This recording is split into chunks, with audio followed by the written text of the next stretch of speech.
बोली नानी सुनो कहानी, ना कोई राजा ना कोई रानी, तुमको मैं देती संदेश, कभी न भूलो अपना देश। बोली नानी सुनो कहानी, ना कोई राजा ना कोई रानी, तुमको मैं देती संदेश, कभी न भूलो अपना देश। अरे वाह, ये चिड़िया तो कितना मधुर गीत गाती है। काश कि ये चिड़िया मेरे पास होती तो मैं भी इस चिड़िया के मधुर गीत सुनती। अरे सैनिकों, जल्दी से इस चिड़िया को पकड़कर मेरे पास ले आओ। इतना सुनते ही दोनों सैनिक चिड़िया की तरफ बढ़ते हैं। चिड़िया ने जैसे ही उन दोनों सैनिकों को अपनी ओर आते हुए देखा, वह तुरंत वहां से उड़ जाती है।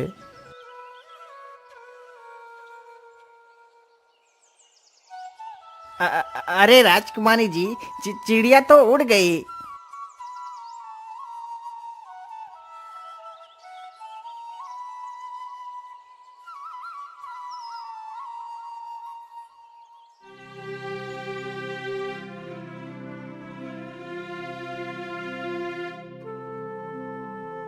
लेकिन राजकुमारी जी, चिड़िया का तो कोई पता नहीं है। वो कहाँ चली गई है? आखिर हम उसे कैसे ढूंढ सकते हैं? पिताजी, मुझे कुछ भी नहीं पता। मुझे तो बस वह चिड़िया चाहिए। यदि मुझे वह चिड़िया नहीं मिली तो मैं अन्न जल कुछ भी ग्रहण नहीं करूंगी। अच्छा अच्छा, ठीक है राजकुमारी जी, तुम दुखी मत हो। मैं उस चिड़िया को जरूर पकड़वाऊंगा। अरे सैनिकों, जाओ और हमारे राज्य से किसी चिड़ी मार को लेकर आओ। राजा का आदेश होते ही सैनिक तुरंत राज्य में जाते हैं और एक चिड़ी मार को बुलाकर ले आते हैं। बोलिए महाराज, हमारे लिए क्या आदेश है? आपने हमें क्यों बुलाया है? अरे बहलिए, तुम जल्दी जाओ और उस गाना गाने वाली चिड़िया को पकड़ कर लेकर आओ। यदि तुम उस चिड़िया को पकड़ कर ले आओगे तो मैं तुम्हें 100 सोने की मोहरें दूंगा। इतना सुनकर वह बहेलिया चिड़िया पकड़ने के लिए जंगल की ओर निकल पड़ता है।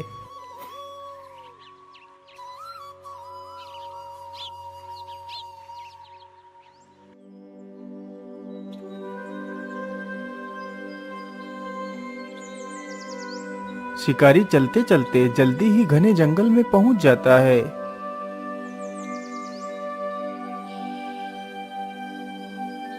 बोली नानी सुनो कहानी, ना कोई राजा ना कोई रानी, तुमको मैं देती संदेश, कभी न भूलो अपना देश। अरे वाह, इतने मीठे स्वर में कौन गा रहा है? लेकिन आसपास तो कोई भी नजर नहीं आ रहा है। कहीं ये गाना वो चिड़िया ही तो नहीं गा रही है जिसकी बात महाराज ने कही थी? हाँ हाँ, मुझे तो लगता है ये वही चिड़िया है।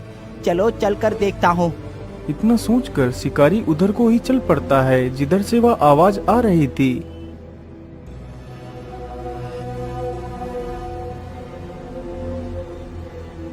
अरे वाह वाह, चिड़िया तो मिल गई। चलो जल्दी से अपना जाल बिछा देता हूँ। फिर शिकारी जल्दी से अपना जाल पेड़ के नीचे बिछा देता है और उसमें दाने डाल देता है। मैंने जाल तो बिछा दिया है, चलो अब यहाँ से दूर चलकर छिप जाता हूँ। अरे पेड़ के नीचे तो कितने सारे दाने बिखरे हुए पड़े हैं। चलो जल्दी से कुछ दाने चुग लेती हूँ।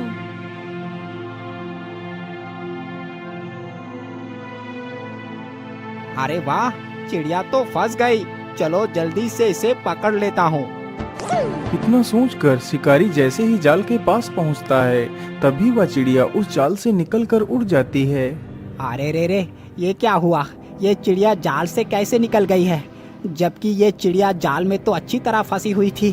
कहीं ये चिड़िया कोई भूत तो नहीं है? चलो मैं वापस लौट जाता हूँ।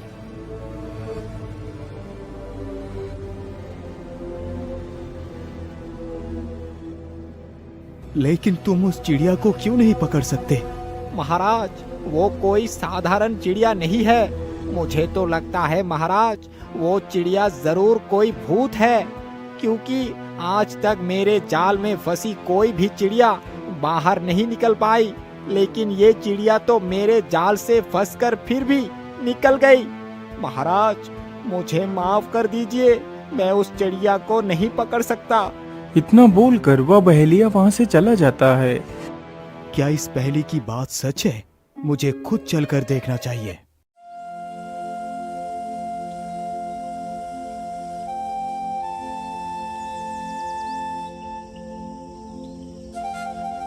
अगले ही दिन सुबह ही राजा एक पिंजरा लेता है और जंगल की तरफ निकल पड़ता है। राजा चलते चलते जल्दी ही उस जगह पर पहुंच जाता है जहां पर वह चिड़िया रहती थी। बोली नानी सुनो कहानी, ना कोई राजा ना कोई रानी, तुमको मैं देती संदेश, कभी न भूलो अपना देश। अरे वाह, ये चिड़िया तो सच में कितना मीठा गाती है। मैं ऐसा करता हूँ, यही पेड़ के नीचे दाना डालकर पेड़ के पीछे जाकर छिप जाता हूँ। चिड़िया जैसे ही नीचे उतरेगी तो मैं उसे पीछे से पकड़ लूंगा। इतना सोचकर राजा पेड़ के नीचे कुछ दाने डाल देता है और पेड़ के पीछे जाकर छिप जाता है। अरे पेड़ के नीचे तो कितने सारे दाने बिखरे हुए पड़े हैं, चलो जल्दी से कुछ दाने चुग लेती हूँ। इतना सोचकर चिड़िया दाने चुनने के लिए नीचे उतरती है। तभी राजा मौका देखकर पीछे से उस चिड़िया के ऊपर झपटता है और झट से उस चिड़िया को दबोच लेता है। अरे छोड़ दो मुझे, तुमने मुझे क्यों पकड़ा है? राजा तुरंत उस चिड़िया को पिंजरे में बंद कर लेता है और वहाँ से निकल पड़ता है। महाराज, आप मुझे बंदी बनाकर नहीं रख सकते। आखिर मैं तुम्हें अपने साथ क्यों नहीं रख सकता? चिड़िया, तू हमारे साथ बहुत खुश रहेगी। तुझे रोज रोज अच्छे अच्छे पकवान खाने को मिला करेंगे। नहीं राजन, मैं किसी के साथ बंधक बनकर नहीं रह सकती, पर हाँ एक शर्त पर रह सकती हूँ। हाँ हाँ चिड़िया, बोलो तुम्हारी क्या शर्त है? मैं तुम्हारी प्रत्येक शर्त मानने के लिए तैयार हूँ। मेरी शर्त यही है कि मैं तुम्हें एक कहानी सुनाऊंगी। तुम्हें मेरी कहानी चुपचाप सुननी होगी। यदि तुमने मेरी कहानी पर कोई भी तर्क किया तो मैं तुम्हारे पिंजरे से गायब होकर उड़ जाऊंगी। अच्छा अच्छा ठीक है, मुझे तुम्हारी शर्त मंजूर है। सुनाओ अपनी कहानी। तो फिर ठीक है राजन, सुनो मेरी कहानी। बहुत समय पहले की बात है। एक शिकारी जंगल में शिकार की तलाश में घूम रहा था। उसने एक कुत्ता पाल रखा था। वह कुत्ता शिकारी का बहुत वफादार था।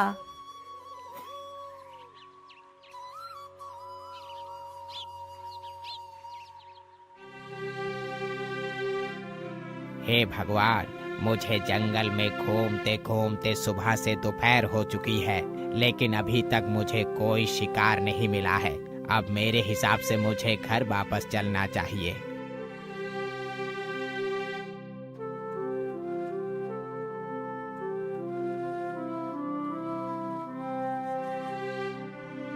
अरे कोई है, मेरी मदद करो, मैं इस जंगल में फंस गया हूँ। अरे ये किसकी आवाज है? मुझे लगता है कोई मुसीबत में है। चलो चलकर देखता हूँ।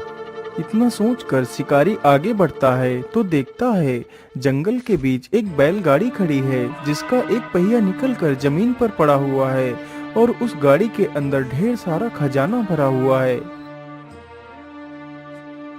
अरे इस बैलगाड़ी को क्या हुआ? चलो उनके पास चलकर पूछता हूँ।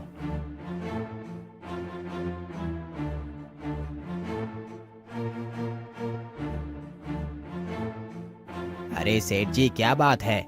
आपकी बैलगाड़ी को क्या हुआ? अरे क्या बताऊं भाई, पता नहीं कैसे मेरी बैलगाड़ी का एक पहिया निकलकर जमीन पर गिर गया, जिसकी वजह से मैं इस जंगल को पार ही नहीं कर पाया। अब तो जल्दी से शाम भी होने वाली है। क्या आप मेरी कुछ मदद कर सकते हैं?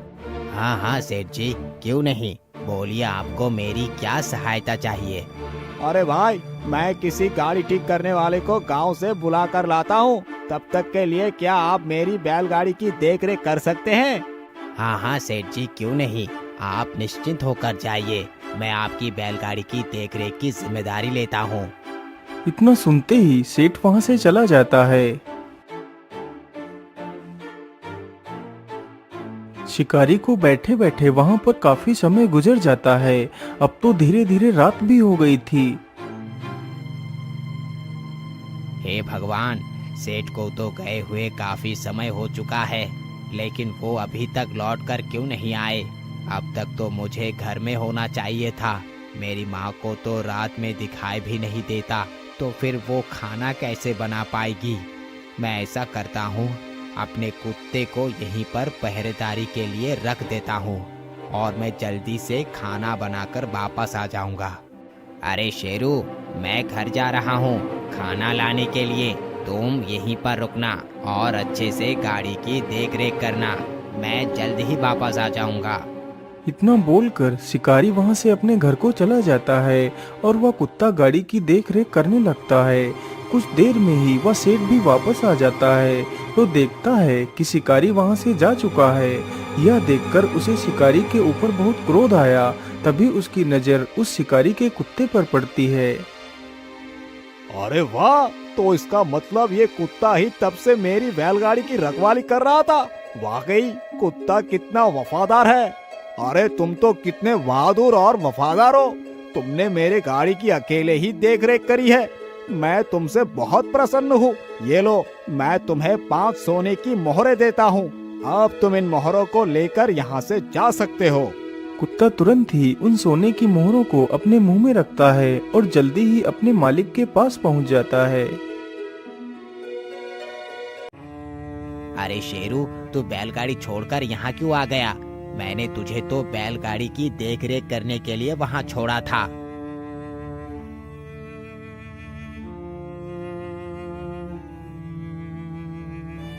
ये देखकर शिकारी को कुत्ते के ऊपर बहुत गुस्सा आया। उसे लगा कि कुत्ता गाड़ी से वह मोहरे चुरा कर लाया है।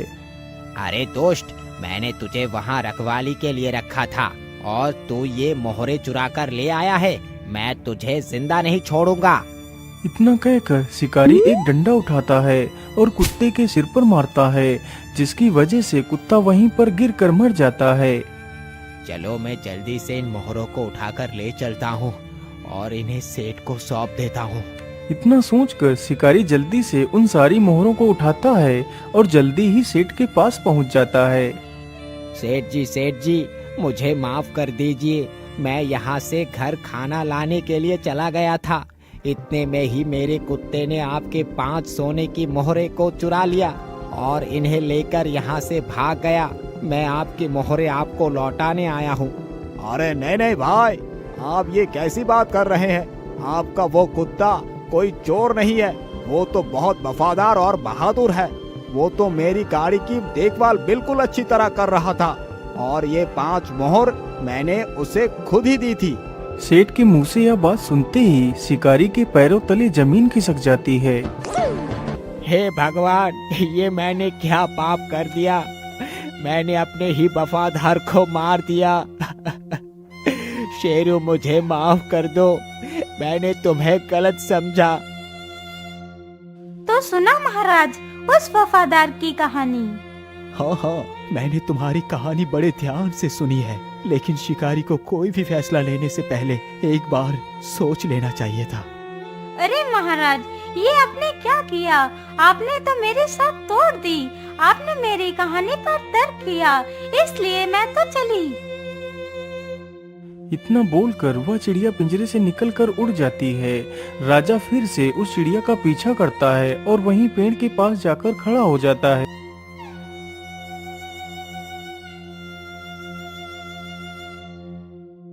हे चिड़िया, तू मुझ पर तरस खा। तू मेरे साथ मेरे महल चल, मेरी परेशानी समझ। वहाँ पर तुझे कोई भी समस्या नहीं होगी। मुझे एक मौका और दे दो। ठीक है महाराज, मैं तुम्हें एक और मौका देती हूँ। यदि इस बार तुम मुझे नहीं ले जा सके तो मैं तुम्हारे हाथ कभी नहीं आऊंगी। इतना बोलकर चिड़िया फिर से राजा के पिंजरे के अंदर आ जाती है। चलो राजन, मुझे अपने साथ ले चलो। इस बार मैं तुम्हें एक और कहानी सुनाती हूँ, लेकिन मेरी शर्त वही है। अच्छा, ठीक है। इस बार तो शर्त मैं ही जीतूंगा। महाराज, मेरी दूसरी कहानी सुनो। बहुत समय पहले की बात है। रत्नगढ़ नामक राज्य में घोर सूखा पड़ा था। तो धीरे धीरे गांव के सारे लोग गांव छोड़कर शहर को चले गए थे, सिवाय एक व्यक्ति के जिसका नाम शामू था। हे भगवान, धीरे धीरे गांव के सारे लोग गांव छोड़कर चले गए। बस एक मैं ही बचा हूँ यहाँ। अब तो इस तालाब का भी पानी लगभग खत्म ही हो गया है। यदि पानी नहीं मिलेगा तो मैं जीवित कैसे रह पाऊंगा? मैं ऐसा करता हूँ, कल सुबह ही मैं ये गांव छोड़कर कहीं दूसरे शहर चला जाऊंगा। यदि जीवित रहूंगा तो कहीं भी कमा कर खा लूंगा। यदि प्राण ही नहीं रहेंगी तो गांव में रहने का क्या फायदा?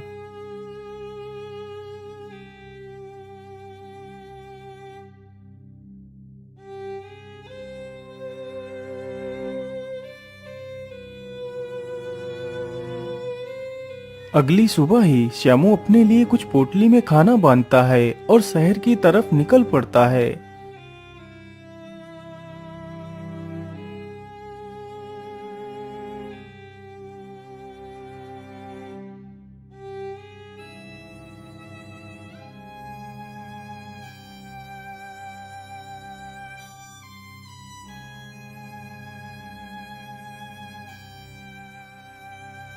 श्यामू चलते चलते काफी ज्यादा थक चुका था और उसे बहुत जोर की प्यास भी लगी थी। हे भगवान, इतनी कड़कती धूप में पैदल चलना कितना मुश्किल है और ऊपर से इतनी जोर की प्यास भी लगी है। क्या करूं? पानी कहां से लाऊं? मुझे तो लगता है मैं इस प्यास के कारण तो बाद में मरूंगा, उससे पहले इस कड़कती धूप और थकान से ही मर जाऊंगा। मैं ऐसा करता हूँ, इसी पेड़ के नीचे थोड़ा सा आराम कर लेता हूँ, फिर पानी की तलाश करूंगा। इतना सोचकर श्यामू पेड़ के नीचे बैठ जाता है। पेड़ की छांव में बैठते ही उसकी आंखें बंद होने लगती हैं। तभी उसके पैर पर कुछ पानी की बूंदें गिरती हैं।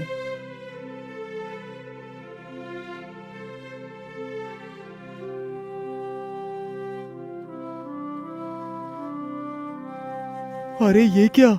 पेड़ के ऊपर से तो पानी की बूंदें गिर रही है।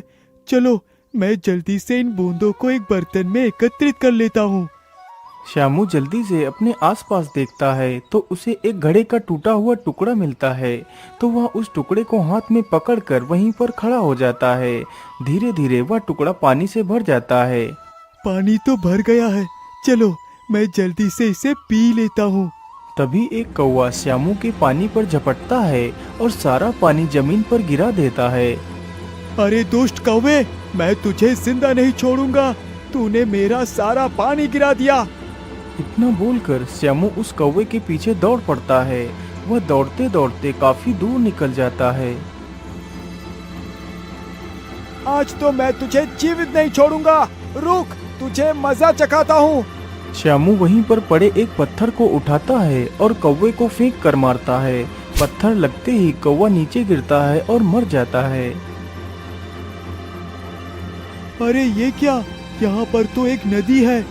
इस कौवे को तो मैंने बेकार में ही मार दिया। इसकी वजह से तो मुझे ये नदी मिली है। खैर, पानी तो मुझे उस पेड़ के पास भी मिल रहा था, लेकिन इस दुष्ट कौवे ने मेरा सारा पानी गिरा दिया था। चलो, मैं जल्दी से थोड़ा सा पानी पी लेता हूँ। इतना सोचकर श्यामू जल्दी से पानी पी लेता है। आहा, अब मेरी आत्मा को शांति मिली। चलो, अब जल्दी से अपनी खाने की पोटली को चलकर उठाता हूँ। फिर श्यामू जल्दी ही उस पेड़ के पास पहुँच जाता है। अरे वो पानी तो अभी भी टपक रहा है, लेकिन इस पेड़ पर पानी आ कहाँ से रहा है? श्यामू जैसे ही अपना सिर उठाकर पेड़ की तरफ देखता है तो पेड़ की डाल पर एक सर्प मरा हुआ लटक रहा था, जिसके मुंह से वह विष की बूंदें टपक रही थीं, जिसे श्यामू पानी समझकर पीने जा रहा था। अरे राम राम राम राम, ये मैंने क्या कर दिया? मैं जिसे पानी समझकर पीने जा रहा था, वो तो एक जहरीली सर्प का विष था। उस कौवे ने तो मेरे प्राण बचाए थे और मैंने बदले में उसे मौत दे दी। मुझे माफ कर दो कौवे भाई, मुझे माफ कर दो। तो सुना राजा, उस कौवे ने उसके साथ कितनी वफा की, फिर भी उस इंसान ने उसे मार दिया। हाँ हाँ चिड़िया बहन, आप एकदम ठीक कहती हैं। उस दुष्ट शामू को तो एक बार ये सोचना ही चाहिए था कि आखिर पेड़ पर पानी कहाँ से आ रहा है। महाराज, आप फिर से अपनी शर्त को हार चुके हैं। आपने फिर से मेरी कहानी पर तर्क किया, इसलिए मैं तो चली। इतना कहकर वह चिड़िया फिर से पिंजरे से गायब होकर उसी पेड़ के पास पहुंच जाती है। तो राजा फिर से उस पेड़ के पास वापस जाता है और अपनी सारी कहानी उस चिड़िया को सुना देता है। हे चिड़िया बहन, यदि आप मेरे साथ नहीं चलेंगी तो मेरी पुत्री बिना कुछ खाए पिए ही अपने प्राण त्याग देगी। महाराज, आप दुखी मत होइए। आप इस पेड़ की एक पत्ते को ले जाकर अपने बेटे को खिला दीजिए, तो आपकी बेटी कोई भी जिद नहीं करेगी और वह ठीक हो जाएगी। इतना कहकर वह चिड़िया उस पेड़ की एक पत्ती तोड़कर नीचे डाल देती है। राजा जल्दी से उस पत्ती को उठाकर वहां से चला जाता है।